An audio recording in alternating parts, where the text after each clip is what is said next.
A Less Than Royal Narcissist, Part 19, the Oprah Interview. Hello, I'm H.G. Tudor. Welcome to my analysis of the recent interview that took place between Oprah Winfrey, the Queen of Daytime Chat, and Meghan Markle, and also the interview that then followed between Oprah Winfrey and Meghan Markle and Prince Harry jointly. This was televised in the United States on Sunday evening and in the United Kingdom and elsewhere on Monday evening. Before I venture into the analysis, it's important to explain a few things, primarily for the heart of understanding. This is an analysis about narcissism. Its purpose is to take a prominent individual, which is what is done with the whole of the A Very series, and enable people to understand the various dynamics of narcissism, the interactions with victims, the indicators and behaviours, to bring about a greater level of understanding. I have been contacted by many people explaining that they have realised that they were involved with or are currently involved with a narcissist as a consequence of access to this series, and therefore it serves its purpose to alert and educate individuals to understanding more about narcissism using a prominent individual. This analysis is about narcissism. It's not founded on racism, it's not founded on gender, it's not founded on the fact that somebody's from the United States rather than Britain, it's not founded on the basis that an individual isn't part of the royal family to begin with, or of royal upbringing. It's nothing to do with those things. I couldn't give a flying fuck about any of that. My role is to talk about narcissism. That's what I'm an expert in. There are many people who understand this and recognise that this is a narcissist and are interested in learning more about the various instances in the ongoing saga to enable them to understand narcissism more deeply. There are others who just enjoy it because they see it as salacious. That's a matter for them, but it isn't done from a purpose of being salacious, it is done from a point of being educational. And then there are those who don't accept that she's a narcissist. Fine. You are entitled to that view. It's wrong, but you can maintain that view in the same way that you don't have to listen to what I have to say to you. But to allege that the basis of this analysis is on anything other than narcissism is misguided and wholly incorrect. So, save such allegations. They're pointless, and ultimately, bandying on about it is only going to give me some fuel. It isn't going to cause me any concern. But I make this clear to ensure that people understand the basis of this analysis and also that they might approach it with a more open mind, to listen to the evidence and understand how it's being framed, so that they might also learn something. It doesn't mean that you have to stop liking the individual either. Many narcissists are eminently likeable. Many of your favourite pop stars, entrepreneurs, tech gurus, etc. will be narcissists, and you go and see them in concert, you buy their products, you don't have to meet them. That's part of why you should never meet your heroes. It's not about making the person unlikable, it is purely an analysis.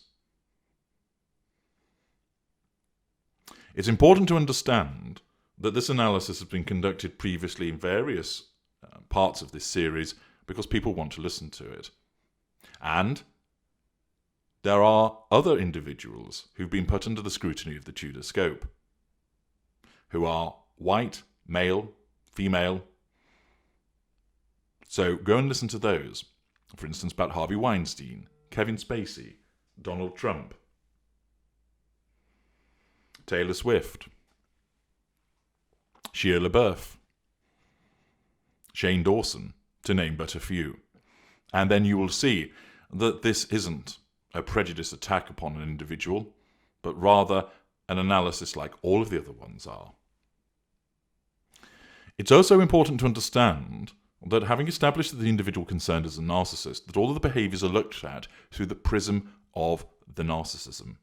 A narcissist can engage in behaviours which are similar to a non-narcissist, but the driving factors behind it are different. It's important to understand that point. Furthermore, the narcissist concerned is an unaware narcissist and therefore genuinely believes that the things that she does are done with good intentions. There is no calculation, contrary to what some people might think.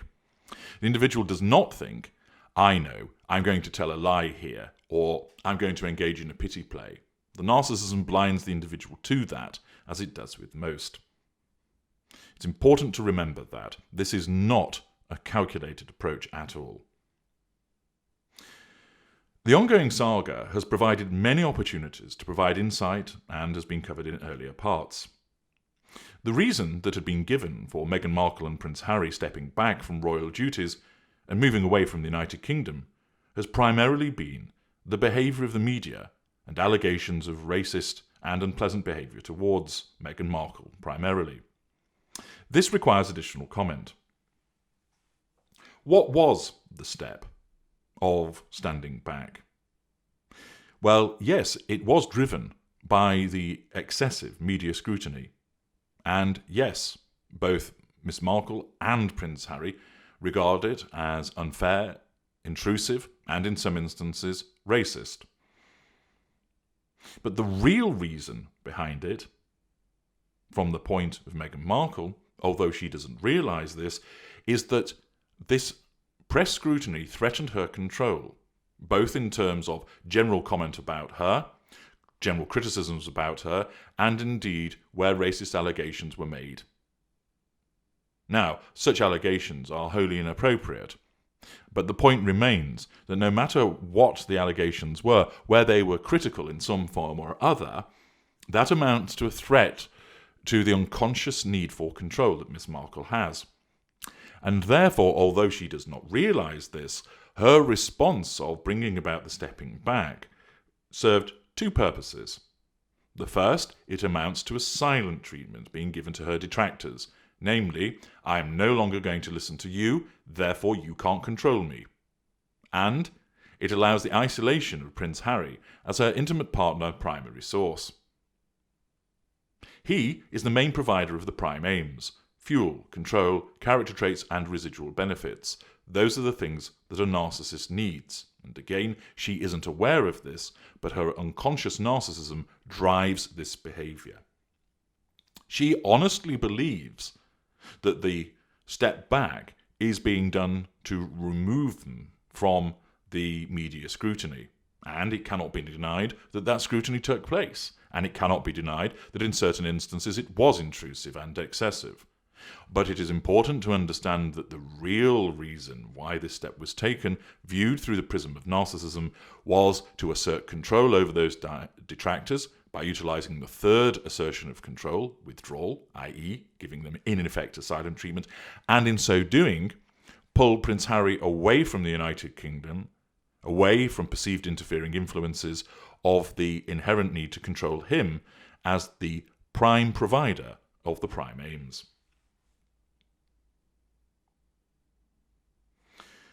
There is a complaint, of course, of media intrusion. Yet, how does this sit with the fact that Meghan Markle then conducts an extensive interview, apparently lasting some 3 hours, edited down to 85 minutes, with Oprah Winfrey? If one is that concerned about media intrusion, just stay away from the media wholesale. Don't give any interviews, come off social media, don't talk to anybody. Get on and live your life quietly, as you say that you want to. It also sits at odds with the repeated public appearances that have occurred, which are then covered by the media. We have seen repeated photographs, interviews, declarations on social media about what the couple are doing. All of that does not sit with wanting to retreat from public life and have nothing to do with the media. If they want to live privately, the behaviour post-stepping back is entirely at odds. This exhibits hypocrisy, a need to assert control. Essentially, there can be publicity, but it must be on my terms. And also, it exhibits a lack of accountability.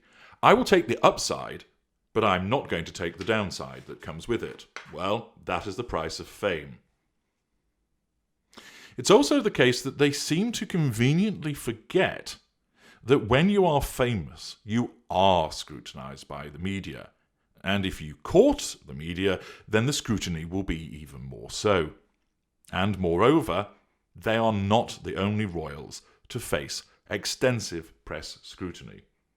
I note that some recognition was given to the issue of treatment, but this is separate from the overall knowledge about press scrutiny.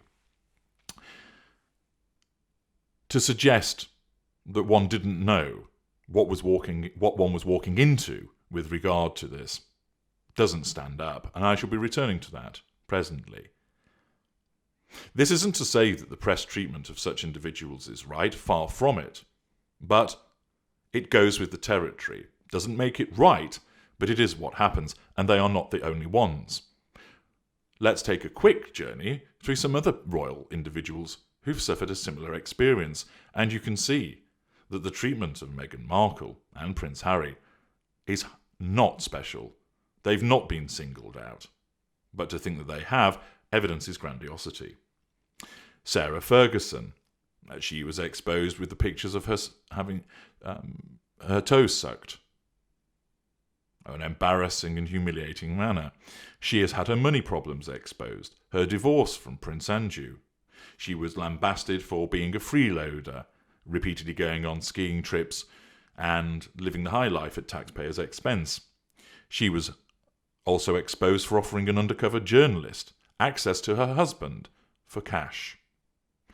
Kate Middleton was only 25, far younger than Meghan Markle, when she came under extensive scrutiny. She had to hire lawyers to protect her from the constant photography and scrutiny. In 2012, topless pictures of Kate were published by a Swedish magazine. Her family were placed under scrutiny. Her brother's business failings were repeatedly reported on and ridiculed. Her mother was portrayed as a pushy middle-class individual who was a rampant social climber. The Duchess of Cambridge faced extensive scrutiny of what she was wearing, how she looked, and was commented upon on a regular basis. Of course, probably the most famous example is Diana, Princess of Wales, once the most photographed woman in history. She was bombarded and hounded from the moment that she started dating Prince Charles.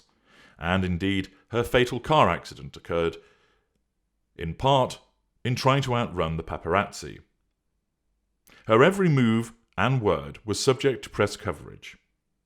For instance, as far back as 1981, she left a polo match distressed, and Prince Charles said it was because of the media attacking her.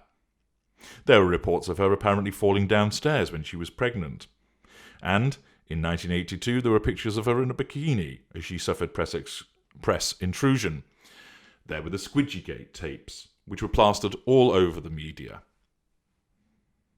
Princess Michael of Kent, known as the Rent-a-Kents for turning up for the opening of an envelope. Labelled Princess Pushy by Princess Anne. She faced repeated rumours of infidelity, being seen with J. Ward Hunt, Senator John Warner, the ex-husband of Elizabeth Taylor, the Russian millionaire Mikhail Kravanchenko. She also faced allegations in the press of plagiarism about her first $2. Prince Andrew, repeatedly referred to as Randy Andy for his repeated relationships with women, labelled as Air Miles Andy for his habit of utilising aircraft rather than driving, again at taxpayers' expense, and of course latterly his sordid involvement with Jeffrey Epstein. And of course, if you want to learn more about that, then you can listen to A Very Royal Narcissist Part 5, because of course there are more than one narcissist in the family. Prince Edward, often ridiculed for being a member of the royal family that serves no purpose, facing repeated scorn for It's a Royal Knockout that he arranged. Princess Margaret, her relationship with Group Captain Peter Townsend attracted immense scrutiny back in the 1950s. Photographs of her were printed in a swimsuit and sold to the Sunday Express. Her involvement with Roddy Llewellyn on the island of Mystique in the late 70s faced repeated scrutiny in the press, and she was criticised heavily as being lazy and decadent. Prince Charles had his views on architecture ridiculed by the press. He was emasculated in 1985 when the Sun newspaper described how Charles lost his trousers to Diana. In 1987, the tabloids would count the days that Charles and Diana were separate. The Camillagate tapes were front-page news in 53 countries. Accordingly, the complaint that they are the only ones that have faced such scrutiny and that they have somehow been singled out does not stand up. The maintenance that somehow they've been picked on more than everybody else accords with grandiosity, a pity play, and justification for the apparent retreat.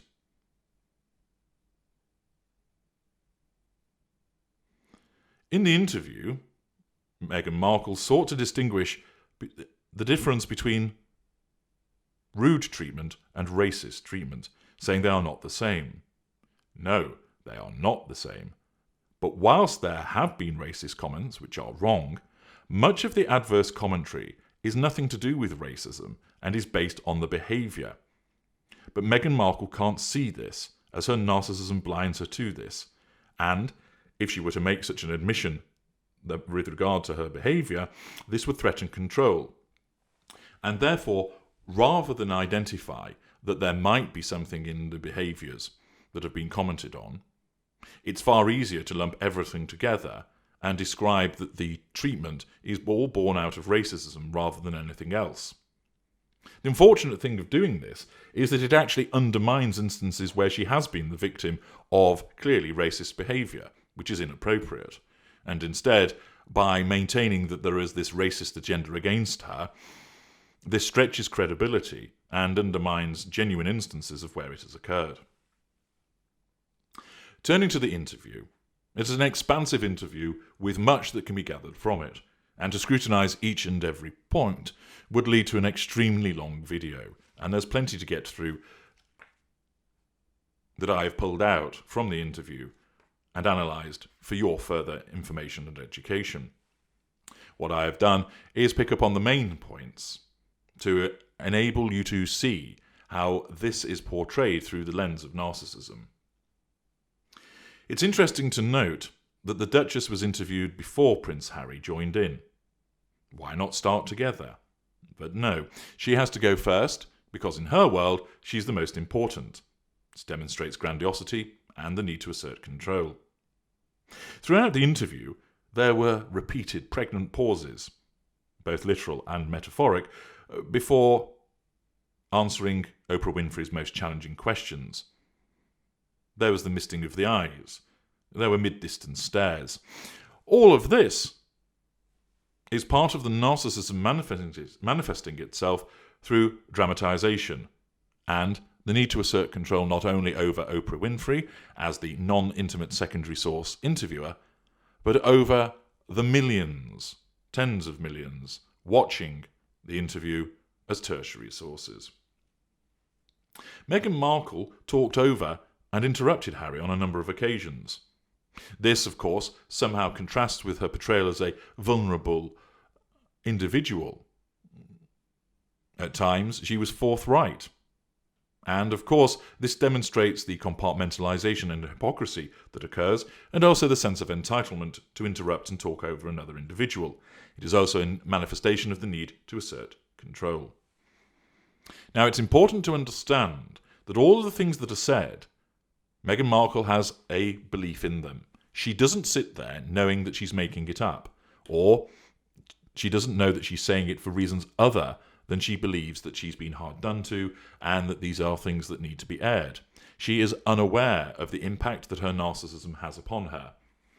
There is no grand plan that she is subscribing to. She operates in the moment so that when there is a threat to her control, the narcissism operates to nullify that threat to control in the moment. Yes, there'll be forward planning with regard to conducting an interview, for instance for doing deals, but that arises out of a threat in the moment. And of course, the ongoing comment about the two of them leaving the United Kingdom repeatedly threatens the control, and therefore, as a huge response by way of asserting control, this interview took place. Various points came out of the interview, and I have selected a number of them, but not all, for the purposes of additional analysis. the relationship with Prince Charles. Prince Harry revealed that his relationship with Prince Charles had broken down, admitting that he felt really let down by his father's lack of empathy, and claimed that his father had at one point stopped taking his calls. This is hardly surprising.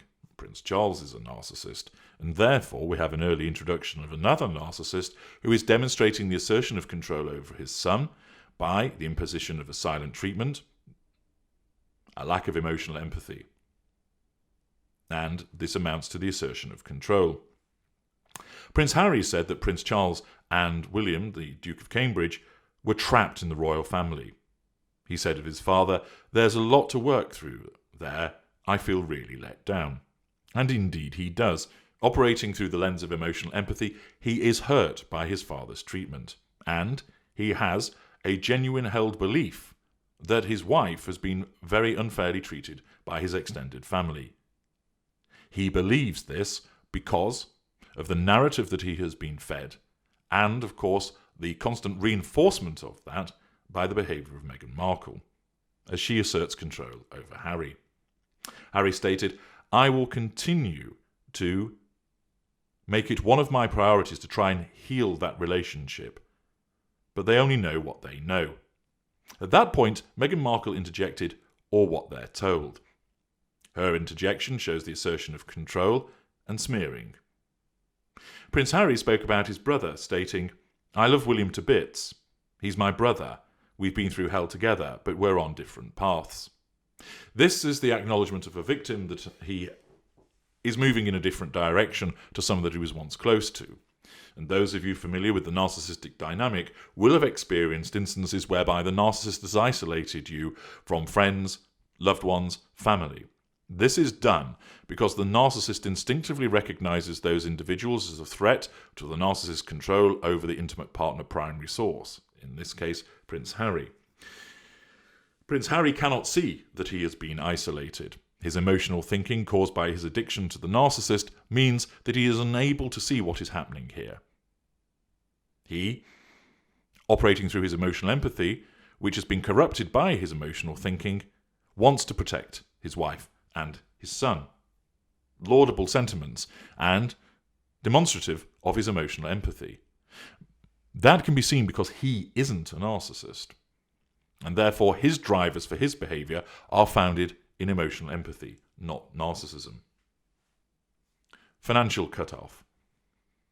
Prince Harry stated that his family had literally cut him off financially when he and Meghan made clear their intention to walk away from royal life. Well, first of all, this is somewhat sour grapes.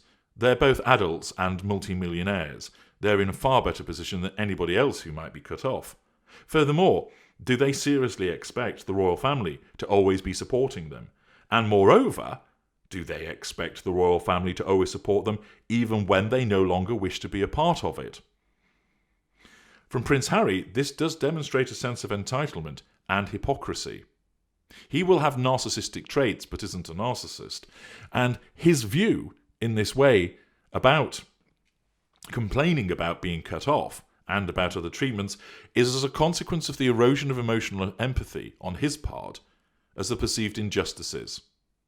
In the same way that a victim of a narcissist who is being regularly abused, their emotional empathy recedes, revealing their narcissistic traits so that they might lash out, so a victim may fight back with physical violence towards their abuser or start giving them silent treatments.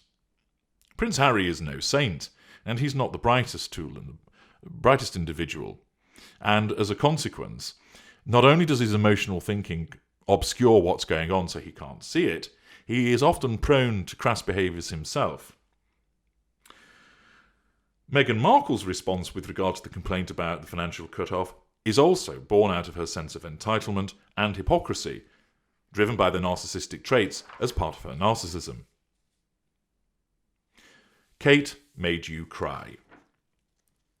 There was the repeated allegation that Meghan Markle had made the Duchess of Cambridge cry during Princess Charlotte's bridesmaid dress fitting. Meghan Markle suggested that the entire institution knew the story wasn't true, but failed to speak up for her. Meghan Markle claimed in the interview that it was the complete opposite of what was reported, and that it was actually the Duchess of Cambridge, who had made her cry. Meghan Markle stated, "There wasn't a confrontation, she apologised, and I forgave her." This lacks credibility. Kate Middleton wouldn't say boo to a goose. If Meghan Markle had stated that the incident hadn't happened, that could be credible. But then, of course, to turn it around and state that, in actual fact, it was the Duchess of Cambridge who upset her, makes it highly unlikely. And, of course, she is able to do this because it's not like the Duchess of Cambridge is suddenly going to enter garden left, charging into Oprah's garden, Jerry Springer, Jeremy Kyle style, for a Duchess on Duchess smackdown, saying, "That isn't true. You made me cry," viewers. Meghan Markle can say this because her narcissism knows that the Duchess of Cambridge is muted, silent, can't respond to it. And therefore, in that moment, control is asserted over the Duchess of Cambridge by turning it around. Those of you who are victims of narcissists will recognise this behaviour of making the narcissist the victim and projecting the behaviour of the narcissist onto the true victim, making out that they are the perpetrator. Be under no illusion, Meghan Markle truly believes that she's the victim in this scenario. She doesn't sit there knowing, or rather she does not sit there believing, "I know I'm not the victim, but I'm going to say all of this horse shit anyway." No, she honestly believes it because her narcissism creates it that way in order to make it effective. She has to be convinced in what she's saying in order to assert the much-needed control. Furthermore, Ms. Markle stated that she was not wanting in any way to be disparaging about her, meaning the Duchess of Cambridge, yet you just were. And this is a typical behaviour of the narcissist, to say, "I don't mean to hurt you, but," and then immediately hurting that person. If you don't mean to hurt the person, keep your mouth shut. If you don't want to be disparaging, don't say anything. But of course, the sense of entitlement of the narcissist is such that it will be said, but with the passive-aggressive caveat of, "I don't mean to hurt you, I don't mean in any way to be disparaging." However, the individual is. All of this surrounding the issue of suggesting that Kate made her cry was facade management, a pity play, the assertion of control, contradiction, and projection. Life in California. We were treated to a glimpse of their home in the well-to-do area of Montecito in California. Meghan Markle explained that their new home represented peace. We were shown their chicken coop, with Oprah Winfrey inexplicably holding half a dozen eggs. I'll be interested to understand what the purpose of that was. Where are the privacy complaints? Come into our home, have a look around the chicken coop, have a look at Archie. This again demonstrates hypocrisy and amounts to facade management. Archie's skin colour.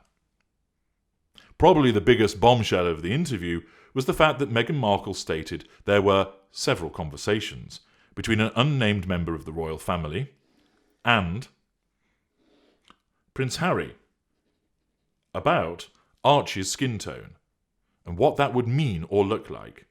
Meghan Markle explained those were conversations family had with him, meaning Prince Harry.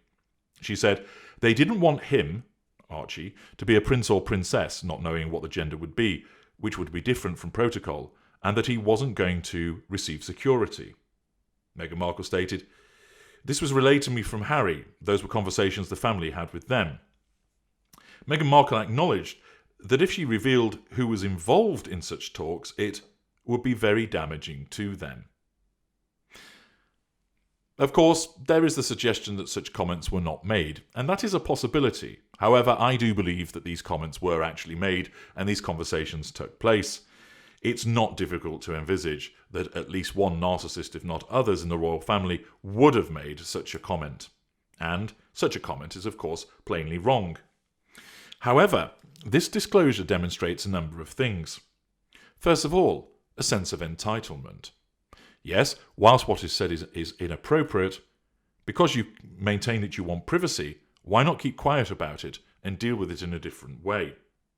Or, having now disclosed it, and to state that there is a member of the royal family, at least one, or somebody else that has made such comments, why not name them?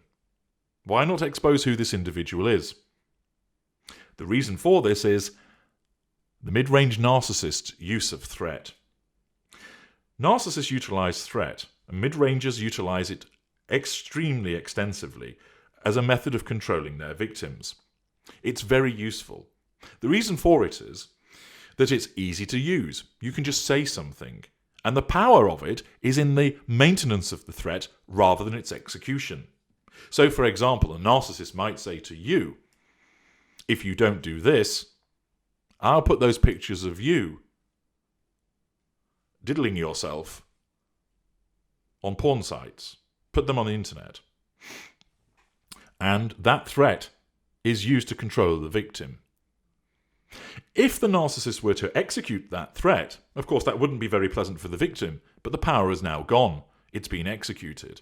And of course, it would may well lead the narcissist to being exposed to the criminal act of revenge porn. However, by merely maintaining the threat rather than executing it, that is where the real power lies. Having it dangling over that individual. It also allows plausible deniability in certain instances, not applicable in this instance because the observation was recorded, but where it's not, the narcissist is able to, if challenged, to say, I never said that, and it becomes a he said, she said situation. Also allows the maintenance of the facade by saying, I'm not going to cause trouble for that person. Well, you already have, because you're insinuating that somebody has made a racist comment, and indeed, you are creating a problem for more than one person, because there'll be speculation that it could be various members of the royal family, meaning that innocent individuals are being duly smeared. This is a common tactic, and is being utilised here for the purposes of saying, this has been said, but I'm not telling you who it is, and that if I do expose them, this would be very damaging to them. The use of threat, sense of entitlement, assertion of control. The Markles. The Duchess said she did all she could to protect her parents from a media frenzy for more than a year.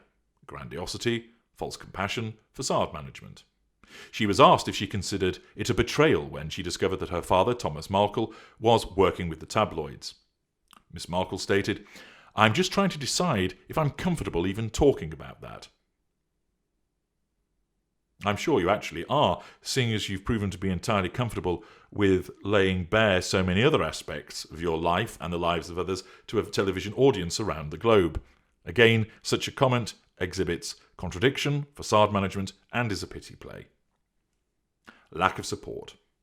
The couple suggested that despite repeated pleas, they had received no help at all from the royal family. They said we were to deal with it on ourselves. This is just how it is. We've all been through it. The couple claimed they were told this continuously. Again, this is not a surprising response from the institution that is the monarchy and, of course, the number of narcissists that operate within it. The attitude of get on with it. And, of course, the Queen, who isn't a narcissist, maxim of never explain, never complain.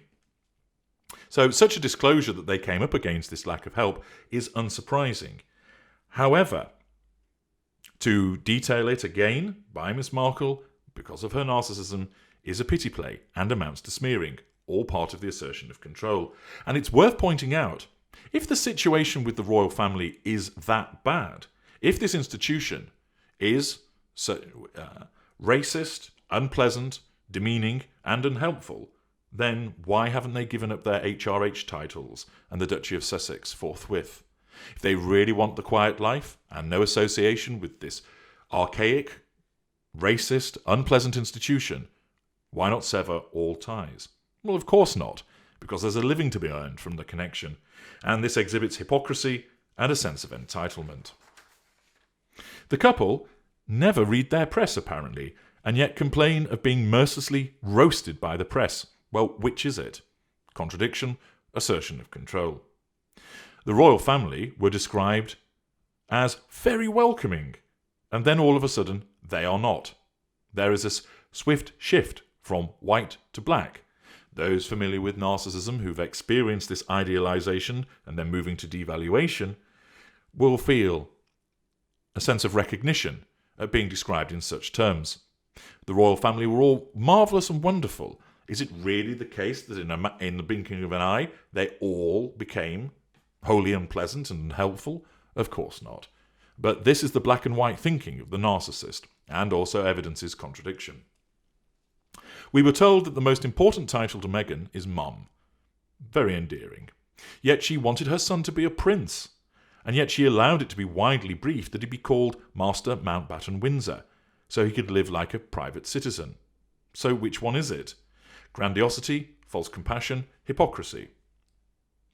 Meghan Markle and Prince Harry reiterated how much respect they had for the Queen, as they repeatedly mauled and criticised her family and everything associated with the Queen during her 68-year reign.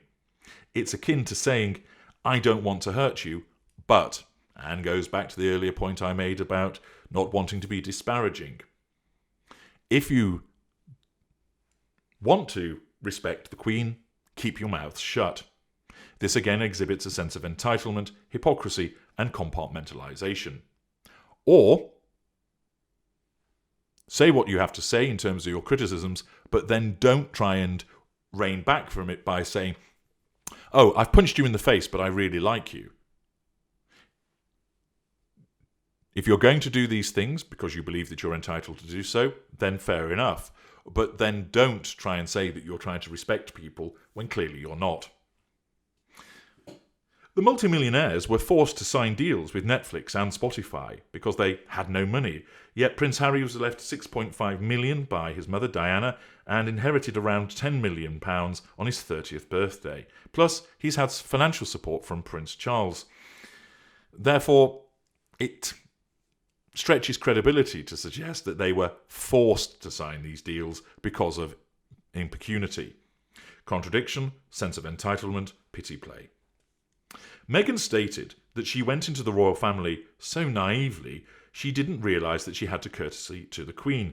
Yet in October 2018, she told ITV journalist Tom Bradbury, as part of their Out of Africa interview, "My British friends said to me, I'm sure he's great, but don't do it as the British tabloids will destroy your life."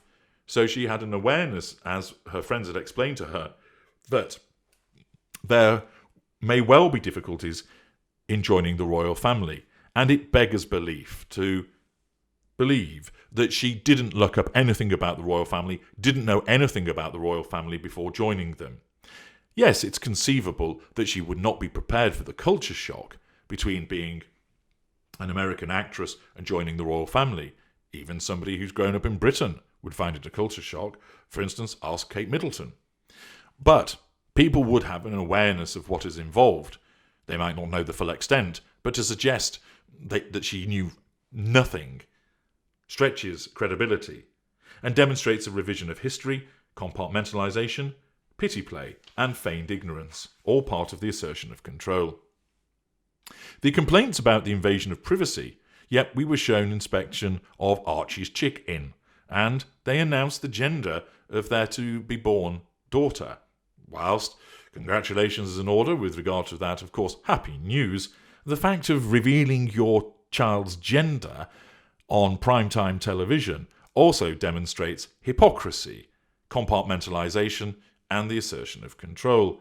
Of course, Meghan Markle won't see it that way. She will just see it as sharing happy news, and why not? Because she's blinded to what's actually going on, because that's the way that the narcissism operates. There were repeated reinforcements of her supposed naivety, which really did over-egg the pudding. She claimed to know nothing about the royal family, had no idea what she was getting herself into, and that she never looked up Prince Harry online, and that she never researched about the royal family. But as I mentioned earlier, this doesn't stack up with earlier comments that were made, and the fact that such a family who are well known globally, it lacks credibility. It's a pity play, and it's part of the facade management. During the interview, Meghan Markle likened her pain to a pandemic that has killed 2.5 million people around the globe. Grandiosity, crass pity play. Driven to contemplate suicide.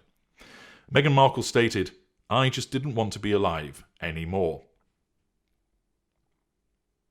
On the basis of her feeling this way, which of course will be genuine because of the repeated threats to her control posed by press intrusion, media coverage, will have impacted upon her, threatening her control and leaving her feeling in such a manner. This is something that manifests with mid-range narcissists. And in such circumstances of feeling this way, why then compound the misery by continuing to pay attention to the hatred that was being clearly espoused? Why not just retreat to the supporters? Because she has many. Why not just ignore the individuals who are exposing unpleasant and hatred towards her? Why keep taking notice of it? Furthermore, given the fact that she was feeling suicidal and expressing suicidal ideation, which is a serious matter, why not go and seek professional help instead, rather than doing a tell-all about it with Oprah Winfrey? The fact is that all of this criticism, hatred, the nasty views that were expressed, the commentary on her behaviour, etc., is all fuel. It is negative fuel and is still welcome, because from the position of the narcissist, it is love me, hate me, but never ignore me. And so the fuel is welcome, but of course it amounts to a threat to the control, because it is criticism, threatening the superiority, threatening the facade, and that manifests for some narcissists as a feeling which they will equate to no longer wanting to be there. The issuing of this is a pity play to assert control, exhibits hypocrisy with regard to the failure to deal with it in the ways that have been suggested, and is all about controlling the narrative. Again, there'll be those of you listening who will have experienced similar comments by narcissists threatening suicide or talking about how they contemplated suicide. And whilst suicidal ideation is a very serious matter indeed, where it is coming from a narcissist, it is being utilised for the purposes of control.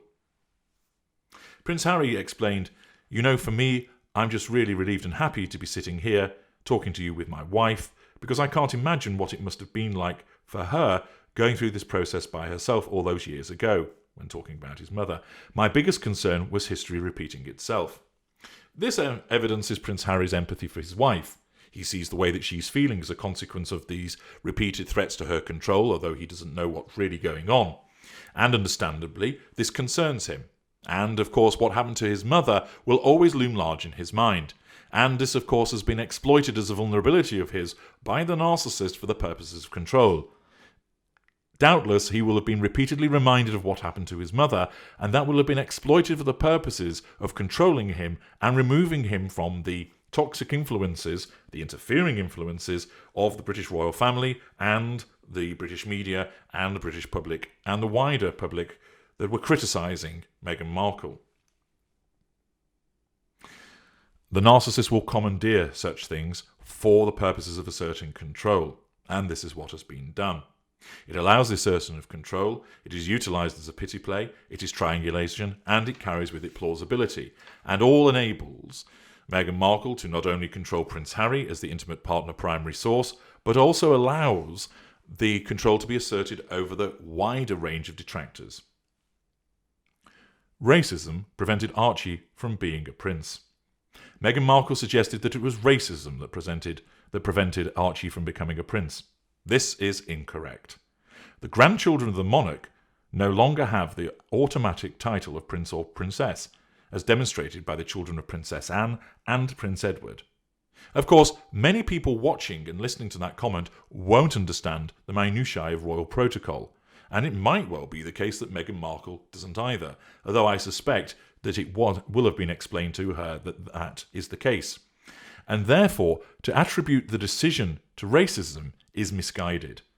Pity play, assertion of control, smearing. Backlash.